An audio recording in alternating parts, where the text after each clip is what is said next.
Olá, meu amigo! Olá, minha amiga! Muito bom dia! Começo o vídeo de hoje desejando um maravilhoso sabadão e um final de semana verdadeiramente abençoado para você e para todos os seus, para toda a sua família. Dito isso, vamos então aqui às nossas clássicas atualizações do dia. Pois é, hoje eu vou falar sobre o calendário de pagamento do auxílio emergencial especificamente para o dia de hoje, referente ali ao pagamento da sexta parcela do auxílio. 2, vamos falar sobre a discussão ali em torno do pagamento dos precatórios, discussão essa fundamental para que o governo federal consiga elevar o valor do Bolsa Família para R$ 300, como prometido ali no Auxílio Brasil. Bom, vamos lá? Então vamos. Mas antes de começar aqui com tudo, com o pé direito, te convido, como sempre faço, fica aqui registrado o meu convite para que você se inscreva aqui em nosso canal, deixe o seu like neste vídeo e compartilhe estas informações, porque sim, é verdade, são informações de utilidade pública e podem, de fato, ajudar muita gente. Dito isso, vamos direto ao que interessa, direto ao ponto, e vamos começar falando sobre ele, claro, sobre o auxílio emergencial.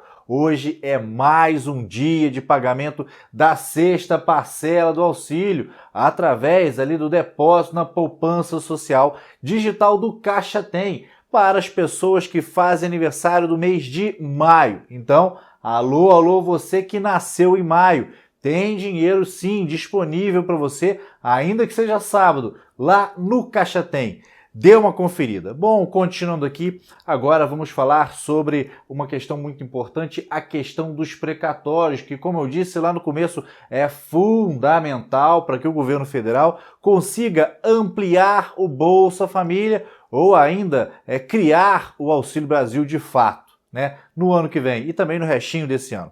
O ministro do Supremo Tribunal Federal, Gilmar Mendes, participou ontem de uma live para o Valor Econômico e comentou este assunto. Vamos ouvir o que, na opinião do ministro Gilmar Mendes, seria a melhor solução para a questão dos precatórios. Olha só.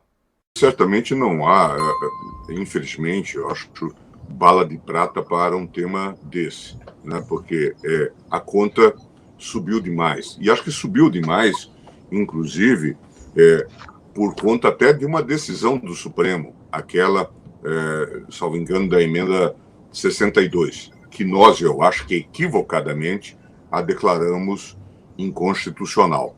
Uma emenda que tinha sido construída pelo ministro Nelson Jobim, exatamente para tentar pacificar um pouco a temática. Como mudamos, inclusive, os índices de correção e tudo mais, agora a curva dos precatórios está em linha ascendente. Se vocês olharem, eu acho que em 2016 os precatórios estavam em 13 bi.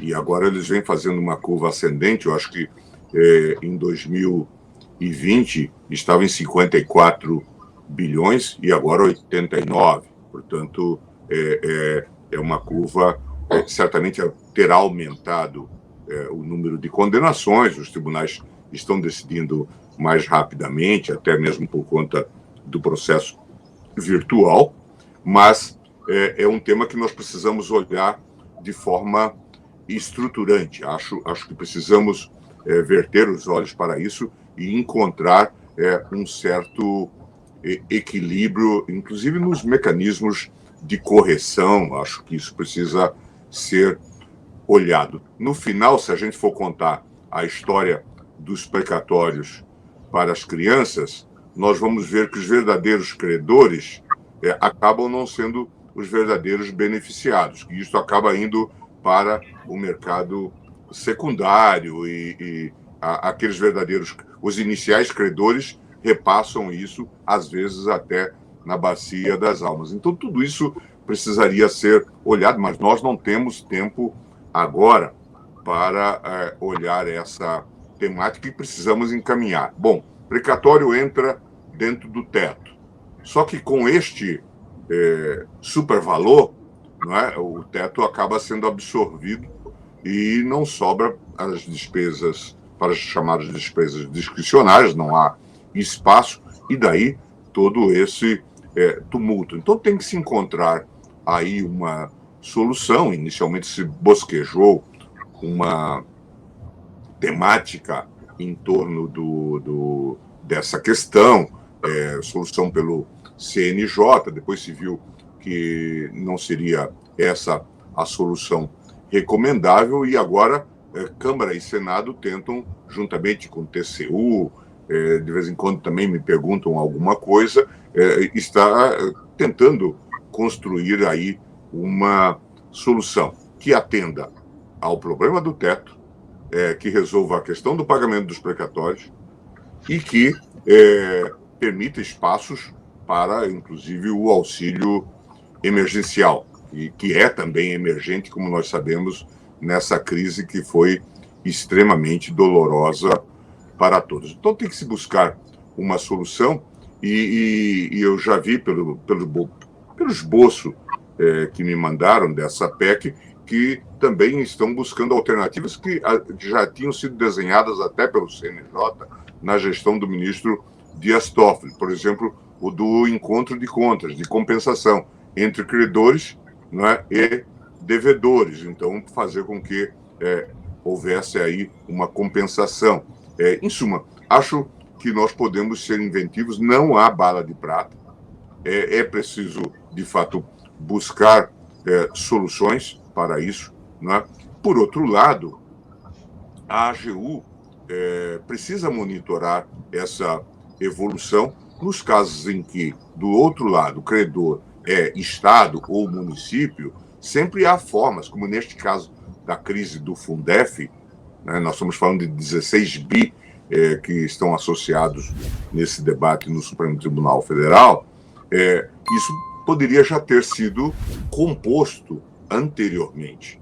Foi até isso que eu disse ao ministro Guedes. A discussão no Legislativo sobre essa PEC dos precatórios que o ministro Gilmar Mendes mencionou não será simples, definitivamente. O vice-presidente da Câmara, o deputado Marcelo Ramos, em entrevista ao UOL, explicou por que considera a proposta da PEC equivocada, ao mesmo tempo em que apresentou uma proposta do que ele considera ser algo mais viável. Veja só o que ele disse. As pessoas passaram 20, 30 anos litigando contra a União. Quando o judiciário decidiu, transitou em julgado, mandou a União pagar, ela quer ter o direito de parcelar esse pagamento em 10 vezes.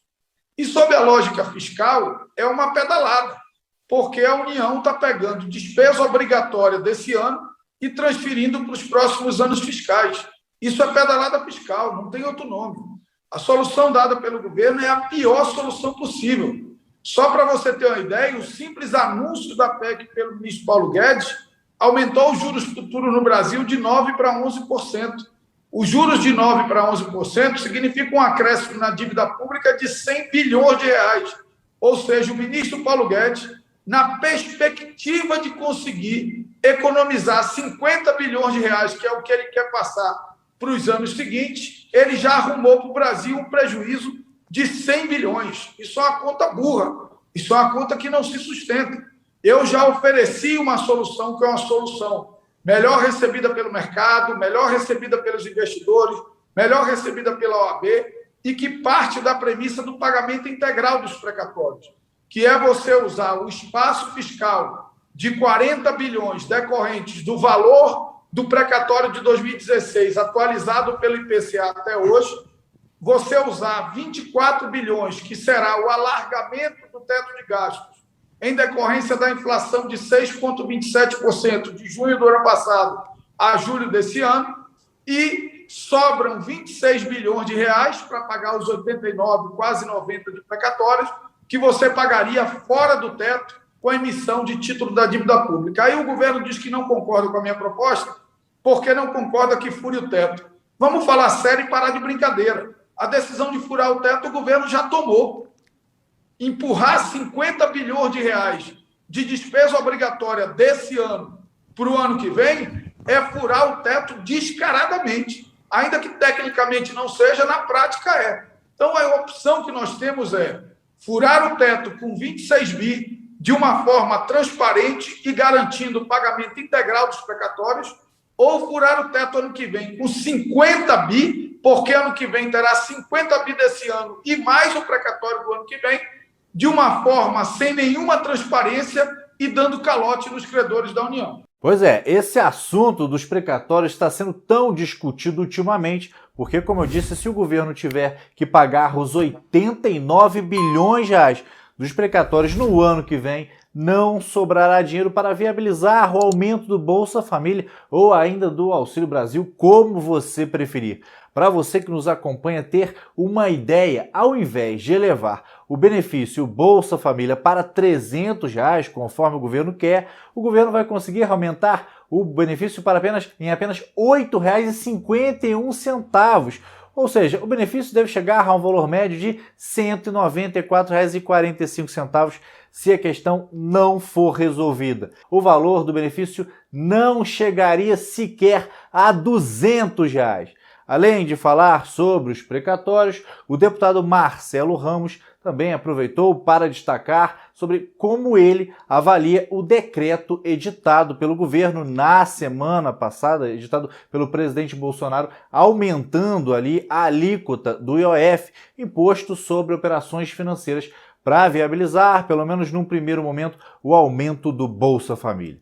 Vamos ouvi-lo, olha só. O IOF é um imposto que pesa muito no bolso da classe média e no bolso dos mais pobres. O IOF é o imposto que incide sobre o empréstimo consignado dos servidores públicos, dos aposentados, dos pensionistas.